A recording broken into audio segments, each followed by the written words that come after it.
Bro, do you even VPN? Weightlifters, bro. Bruh, do you even VPN? Right. VPN. Hello, I'm Eric. I'm Mike. And welcome to this week's Cyber Sitrep. Sitrep. Nice. 2 in a row. I know. Again, if you're watching and keeping track at home. Yeah, so I guess we should let the cat out of the bag, right? That we do record these in bulk, right? We do 3 to 4.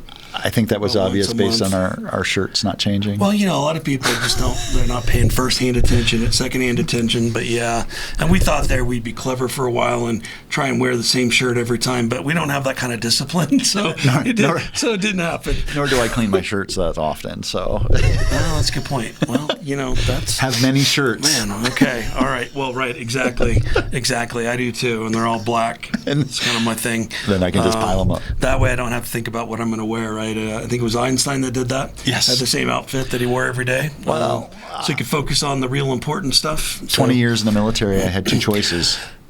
I think that's, it's funny. I never realized that, but that's exactly what it is. Yeah. When I retired, I told my wife I needed Garanimals, so I knew what matched with what. Well, exactly. That's what I said. Adult Garanimals. If anybody out there comes up with adult Garanimals, I'll be, and so will Mike, will be some of your best customers ever. Right. If you tell me what I can accessorize with colors. That's right. Lions go with lions. But we digress. Elephants go with elephants. Elephants go with elephants. Gorillas go with gorillas. And then you can make your outfits, mix and match. And you're set. It's good. So I'm telling you, man, huge. I don't have enough creativity to do that. I don't have the time. It's not my skill set, not my superpower, but somebody out there, adult Garanimals, going to be awesome. So, Mike, what's our Sitrep topic today there, buddy? Bro, do you even VPN? Weightlifters, bro. Bruh, do you even VPN? Right. VPN, Victor, Papa, November, right? Also, virtual private network. Yes.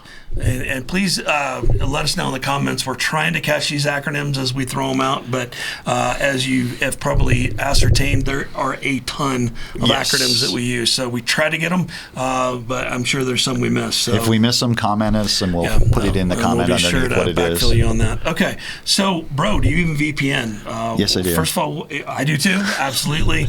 And hopefully by the end of this Sitrep, we're going to convince you that you need to get in the gym and VPN as well, right? That's right. Do the gun. So I guess, as always, we need to start off with definitions or terms. What is VPN, right? So I don't want you to take my word for it, because sometimes I give really wordy explanations, and it's true because he's laughing, right? So I have 2 definitions today, Mike. So excellent. First one is more of a dictionary definition. VPN is a protected information system link utilizing tunneling, security controls, and endpoint address translation, giving the impression of a dedicated line. Right. Not a physical tunnel under your house. No, right. Not a drug tunnel, Cheech. Right. That's right. That's the V, the virtual. It is virtual, right? And that's very, very technical, right? And actually, that was pulled from the National Institute of Standards and Technology, which we reference in a lot of our Sitreps. That's right. So I pulled that, but I thought, man, that's kind of dry, right? That's a little too hardcore tech, even for us, Instead right? of you had me at, you lost me at. Exactly. Give me a vowel, right? I think That's right. I always say, Vanna, give me a vowel. What you said. So I like one from Cisco. Once again, full disclosure, pulled this from Cisco's site, and their definition of VPN is a little more nuanced. And they say that a VPN is an encrypted connection over the internet from a device to a network. Doesn't have to be just a PC, right? It could be a phone, etc. Helps ensure that sensitive data is safely transmitted and prevents unauthorized people from eavesdropping on the traffic, and allows the user to conduct work remotely. Exactly. Cool. All right, so what the heck does that mean in English? So the way I'm a visual learner, so I envision an actual tunnel from my computer to wherever the end of that tunnel comes out. That tunnel is protected by encryption, but that's what makes the tunnel is the encryption. So for your visual reference, maybe it's carbon fiber or something really tough that people can't saw through. Exactly, and your data's flying through it, and then it comes out at the end. Nice. Either in your host network that you want it to get to, or for those of us that buy our VPNs online or whatnot, to that endpoint. Okay, awesome. We're going to talk about that very shortly, right? Yep. Okay, so cool. it's that encased in cement tunnel. Right. The permanent tunnel, right? Well, it's permanent until you disconnect it, right? That's right. So that's a nice thing. So I think you had said being virtual, doesn't matter where you're at. You could be at home, right? You could be at the coffee office. Shop. coffee shop especially, right? Yep. Could be at the airport. And that brings up a good, whenever we teach this topic, Mike, one of the things I like to highlight is if you travel a lot and you have a laptop, right, and you do a lot of business calls outside of your office or house, take just try and think of how many different networks do you get on in one day in a 24-hour period, right? And if you save your Wi-Fi, you'll be able to check that on your settings, and you'll see all of the Wi-Fis that you've connected to during Even your a travels. Customer site, right? You get That's on right. their guest network, which hopefully they don't put you on their corporate. They put you on a guest. That's a different set rep. We'll talk about that, right? Good Wi-Fi security.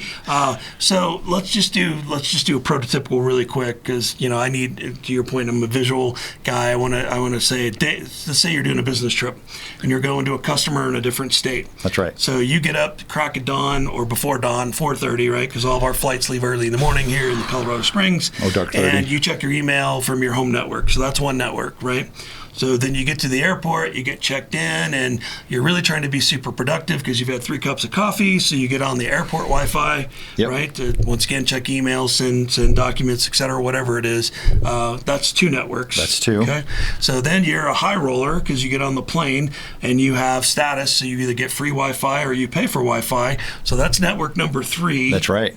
Okay, so then you get, let's just skip the airport at the end, right? Because that's... You're running through that. You don't have time. Exactly. You don't have time because you're really hungry and you want to get to the hotel. So you get to the hotel, you check in, and you use their free Wi-Fi. So that's 4 networks. Yep.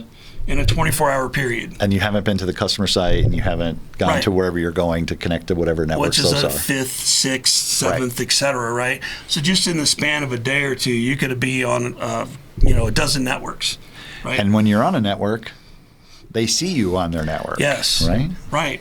And if you're not protecting yourself with a VPN, nudge, nudge, wink, wink, then they can see, at a minimum, they can see who you're talking to. That's right. Right. So in the old days, this would be a lot easier to teach because there was a lot of unencrypted protocols out there. There's a lot of unencrypted web traffic, et cetera. But nowadays, just about everything is encrypted in some way, shape, or form. But yet another sitrep we're going to do, we talk about metadata, right? And so at a minimum, you being on all those other networks, encrypted or not, they're going to be able to see your metadata, see who you're talking to, how long did you talk to that person, how much data did you transfer, That's right. from your address to another address, et cetera. So that's all on all those different networks, and that's beyond your control unless you use a VPN. That's right. This is why we need that tunnel, so that we're not visible on that network. So, our data is not seen. Right, exactly. Well, and here's the thing, right? So when you have that tunnel enabled, whoever's network you're on can still see you have the tunnel, right? Yes. And they can see that it is a VPN tunnel, and they can see the amount of data, but all they're going to see on the destination side is that endpoint that you were talking about, that VPN server that you've set that tunnel to point to. That's right. So they have no idea who you're talking to besides that VPN server, right? That's right. And that's critical to keep in mind when we get to the next part here. That's right. Right. Okay. Well, I think we beat that up pretty good. Yeah. Once again, this isn't a master class in VPN. This is a down and dirty, right? So, why you need one in, right. recommendations. Right. So once again, on the how we get it to work is we have a client side and a server side for this pipe, right? 2 sides of this equation. So on the client side, we either have a software agent or executable, or depending on the operating system you're running, it could be built in and you just have a configuration file that says, hey, I'm going to connect to Mike's VPN server, and I'm going to use the following protocol to do this, and I'm going to use all these other things to establish that connection, right? So that's pretty much it on the client side. Yeah, like as an example, my Malwarebytes has a selection that any unknown network automatically turn on the VPN. Nice. So that way I tell it home is home, work is work. Everything else is unknown. Else is untrusted. And the minute you turn on the computer, it's like, I don't know who you are. Nice. Let me build a tunnel for you. Very cool. Yeah, that'd be something for you guys to look into whatever you're using for your unified threat management and see if that's available for you as well. And I would turn that on. That sounds awesome. Right. So, okay. And then on the server side, the server is what maintains the tunnel, right, with the client. And once again, server can service multiple clients. That's right. So depending on the scale and how beefy the service is, you can have a couple dozen clients clients hanging off of that. You could have hundreds, right? That's right. And we're going to talk about that here at the end when we talk about the different types of VPN that are available out there for us to purchase, right? So the key part here is that the server, the VPN server acts as an intermediary, and there's a fancy term for that, Mike. We say proxy. The proxy. Right? And so that acts as a proxy between the client and the outside world, period. So regardless of where you're sending the data to, let's say you're going to go to google.com, right? We'll use that's a neutral example here. Google is only going to see the IP address and information of the VPN server. It's not going to see your real IP address of your client system, right? That's correct. Now, it'll be able to see things like what your browser type is and things like that, which is another sitrep. We're going to talk about metadata, but it's not able to associate with you directly. It's only able to see that VPN server. That's right. You appear for all intents and purposes. The VPN is the endpoint. The server is you. Exactly. So that gives us a little bit of anonymity, a little bit of privacy. We're going to talk about that here in just a little bit. Now, one thing that we do need to bring up here, because we're security wonks, and once again, this is more from a business side of the equation here, is we have two modes of operation for our VPN, right? Yes. Mike, do you want to expound on that a little bit? The split tunnel versus the non-split tunnel? Full tunnel. I had to look it up. I always say split and regular tunnel, which is the wrong term. But exactly. Tunnel, I suppose it would be a full tunnel if the other one's split. Exactly.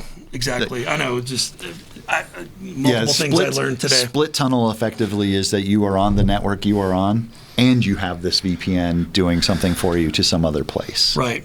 And we normally see that in like a corporate environment, right? That's where, right. You need to VPN back into your corporate infrastructure, and you're at your home using your home internet. And the reason for that, that we allow that, because it's not secure, right? It's as secure because anything that's not destined for your VPN is going to go out through your normal connection to the outside world. So you're not getting as much protection as a full tunnel, right? But the reason we have that is because we have bandwidth constraints, right?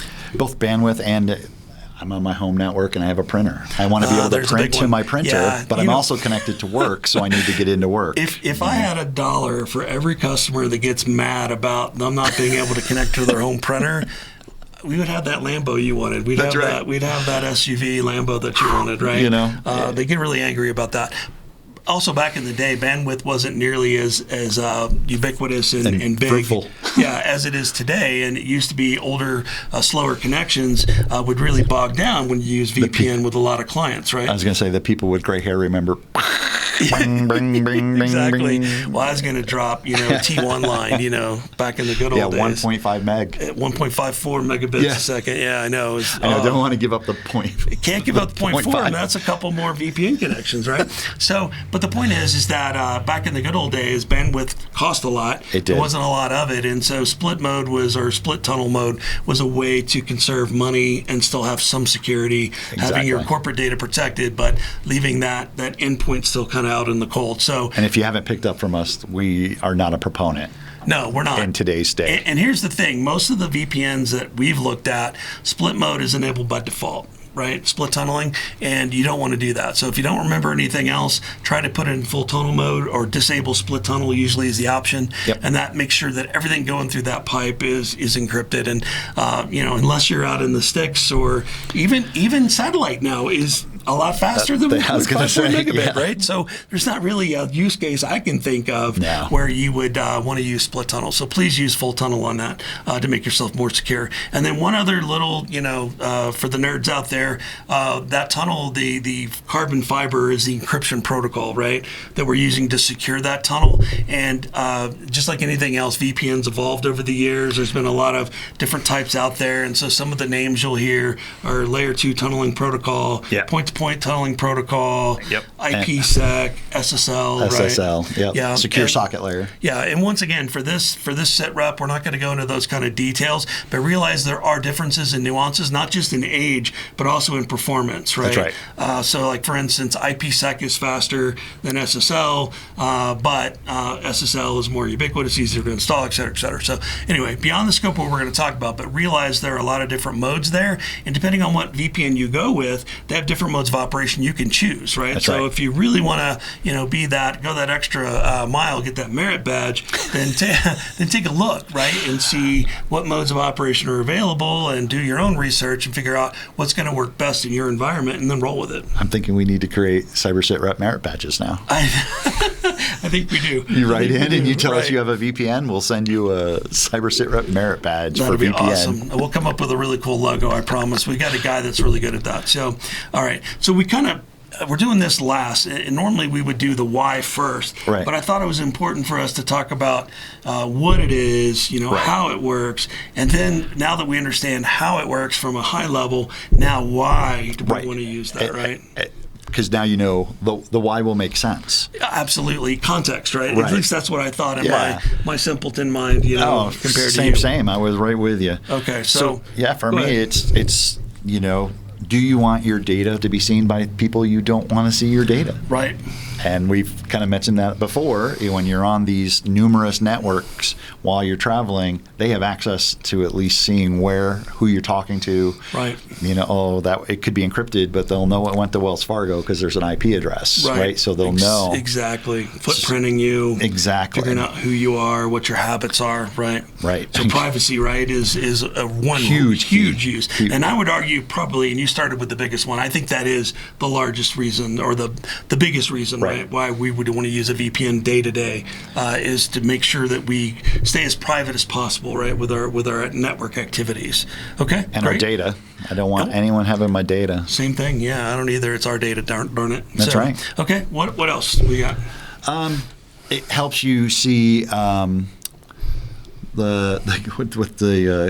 connection security. Oh yeah, the connection security. I was thinking the whole point of protecting your data is you don't want people to see it, but it also helps you, to your point, knowing that you're coming out. Where's the other end of that tunnel? Right. You don't know what they're doing at Starbucks.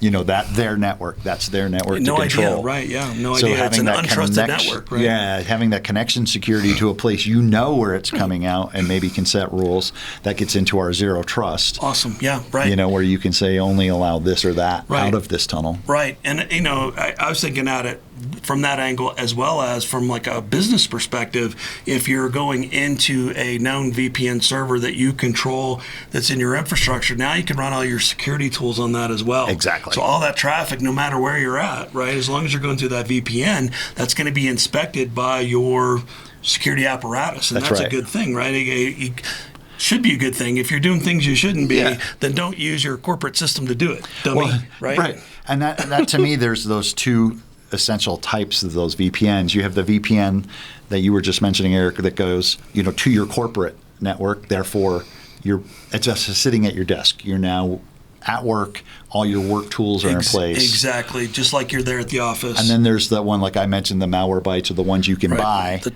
and they just get you to an exit point. Right. It's not at an office. It's their exit point. Mm-hmm. So exactly, it's open and in the clear at that exit point without the tools and other things. Well, and a lot of those vendors now are starting to offer security services as an add-on to that VPN service to give you that next level of security as well, which once again, we're not going to tell you which one to choose. We're going to tell you how to find that out yourself. Yep. And then finally, and this is kind of the loaded topic, I think that's why we're talking about this case last, is it gives you the ability to circumvent geographic access or regional limits on, activity based on IP address source, right? So like if, for instance, somebody wanted to watch BBC shows, then they weren't in the UK, and to be fair, the UK is really good at this, at catching this, right? And squashing this. But in theory, you could use a VPN that landed in the UK somewhere, so you appeared as a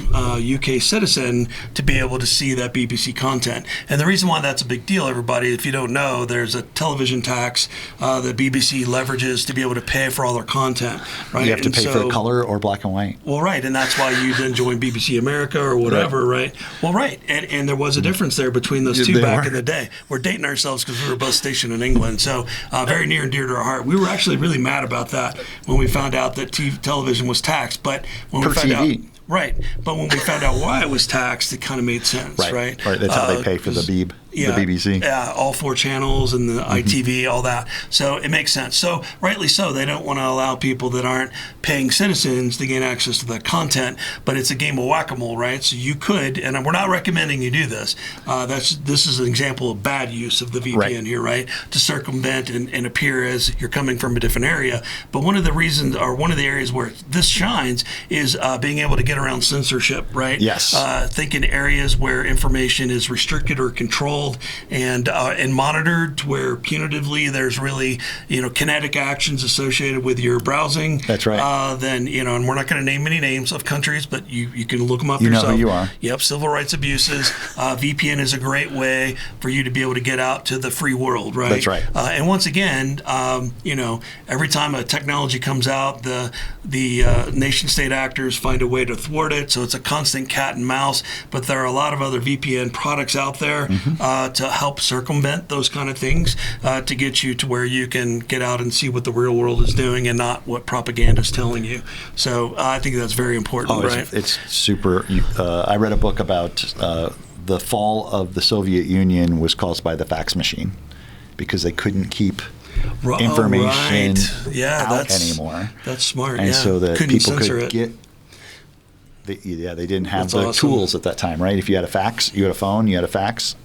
Right. Anyone from anywhere in the world could call that number and send you a fax. That's awesome. So the news spread. Sounds like a great book. I'm going to have to check that out. Yeah, it was pretty good. That's awesome. Okay. But once again, realize the VPNs themselves are neutral, right? They're not good or bad. Yep. It's how you use them.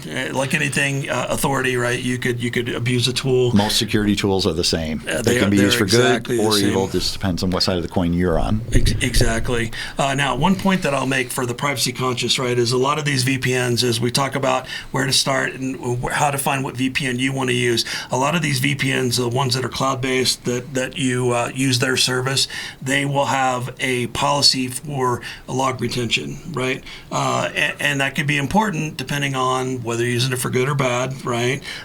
Some keep logs, good logs. Others don't keep any logs. That's right. By design, right? And they're very upfront about that. So if you're concerned about that, one of your discriminating factors is to look through the actual service offering from the vendor and see what their log policy is. And if it doesn't gel with what you want to do, then you probably shouldn't pick that vendor, right? And I would say VPN. that those that don't keep logs, they do that for a reason. It's privacy, right? They don't want people to know. Privacy stalwarts. However, the malicious actors will typically use those kind of VPNs. Exactly. And if you're using that VPN and a malicious actor uses that VPN and someone shuts it down or puts it on a bad boy list, yes, you no longer will be able to get to certain sites, not because you did anything wrong, right, but because someone through that Somebody same else did. VPN did. Right, exactly. So as always, right, where to start?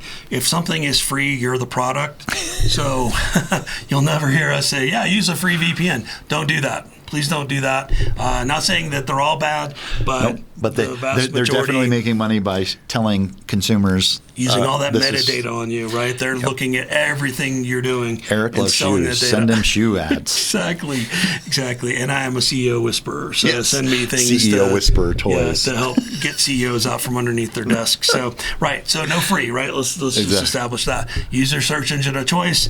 Literally Google best VPN, right? And you could say for business if you want to. And what you will see is you'll see multiple articles. I see them all the time. Best VPN for speed. Best VPN for security. Doesn't really matter. Just Google best VPN or DuckDuckGo or whatever your search engine is, and you'll see some reputable sources show up. And what you will find, just like you do with any of these good products, is the same 2 or 3 will show up consistently, regardless of the source of the review, right? Exactly. And that's why I would say watch out for the fake review sites that are just click through with affiliate programs. Yeah, please don't do that. Please use a reputable site, right? Yep. Once again, we're not going to name drop those. You guys are adults, you know what you're doing there. So we consider this to be the easy button, right? This is the easiest way you go. They're very affordable. Once again, depending on what plan and vendor you go with. Some are single seat. Some give you up to 5 devices you can Right. put them on, et cetera, et cetera. The sky's the limit. To include your phone sometimes, Right. which is And, nice. well, especially your phone. And that's one thing we want to mention, right, is, when we said devices in the definition, it doesn't have to just be your laptop or your desktop. It could also be your cell phone. That's right. Right? Because when you're using it in Wi-Fi hotspot mode, you can VPN that as well, Yep. right? So then the phone company, because the phone company wouldn't look at your metadata, would they? On the Wi-Fi hotspot, they wouldn't do that. I would don't they? think so, except for they've been breached and all that data's been stolen. And real world story I'd like to share is I'm an avid audio video file, and so I like high resolution music. So service I was using, I was just running natively through my phone, and it kept buffering and timing out because it was a high resolution file, right? And I'm like, is it my phone? Is it my connection? It was the service company. It was the phone company metering my connection. They call that packet shaping, right? Yep. And that's what they were doing. Because as soon as I turned on my VPN, this is a true story, I turned on my VPN and started streaming that same music. Flawless. There was worries. no hiccups, no buffering, etc. Because once again, all the phone company could see is that pipe. They couldn't see who the pipe, the endpoint was, so they couldn't see that it was streaming media. Right. Right. And so they had to treat it generically. So I got around their packet shaping strategy there. So that's another great reason, in addition to security, for using that on your mobile devices. That's right. And your hotspots where you can. I mean, heck, even on your media devices like your Apple TVs, your NVIDIA Shields, anywhere that you can employ that, that will give you the most agnostic approach to the internet possible, right? Even at home, even at work, I have the VPN on. Yep. People think I live in California. Right. Well, exactly. And one thing I want to talk about when we talk about when you do this search for the basic cloud-based VPN is all these VPN companies have multiple endpoints that you can choose from, That's right. So, that's when we talk about circumventing, country restrictions. Any of the main companies out there that are going to show up have nodes all over the world, right? That's right. And so you could either say randomize and I want to stay in the United States, or I want to come out in the UK, or I want to come out in Germany, right? You can you just say randomly pick me one there, I don't care. Mm-hmm. Or if you have a very specific one, think of what the IP address is and its proximity to something else. Once again, this starts to skirt that line of good versus bad. You can call out which end node you want to connect to. Right. As well. And the good of that is when I traveled to Guam, which is a U.S. territory, and I tried to connect to my Xfinity television, it would tell me, you're out of the U.S. because that traffic went through Asia versus directly in the U.S. Exactly. And you're like, so I wasn't really breaking the law. I was still in a U.S. territory, but I VPN back and watched my TV. And all was good, right? And a lot of these vendors even have the ability to daisy chain endpoints, right? So if you're really, really paranoid, you can set 2 or 3 hops where you say, for instance, you connect in the UK, from the UK you connect to Germany. I mean, this is stuff that you see in hacker movies, right? But there are legitimate uses for this as well. And all those cloud options that are out there, which you'll find very easily, will allow you to do that. Now, before we go to the last part, which I'm going to let you close out on, the on-premise, realize too, if you start to get a little bit bigger and you don't want to roll your own VPN server, which Mike's got experience doing, that's why I'm going to let you close it out on that. You can either buy multiple subscriptions, or you can get your own virtual VPN service through those organizations to where it looks like it's you, but they manage everything on the back end, and you still get that granular control. And it's actually really affordable. I was really surprised by that. Yeah. So, and then that's our $1 a day. It is. It literally is. It's included in it. And then, Mike, finally, if you're a masochist for pain. Doing the self-hosted VPN right. of setting up your own. So with our firewall, it comes with a VPN server on it. It does. So when I travel, I can actually look like I'm sitting in my living room, so no one would know that I was on the road. Absolutely. And that was one of the two that I'm talking about. You have the VPN that is your point-to-point, going into a host. You're hosting the server yourself, or the cloud-based that Eric was talking about, where you just come out somewhere in any country you want. But the host-based, the only thing that I had my family tell me, because I'm a former known hacker, they're like, so Netflix did away with passwords, we'll just VPN back into your house. Oh no. The problem with that is, although bandwidth is bigger than it used to be, right. I still don't want all of my entire family using my bandwidth for their Netflix. Multiple streams, right? Yeah, and we'd never So I told them, doing anything illegal. No. Good for you. I can't support this decision. You've lost your password, and that's enough. Yep, I hear you.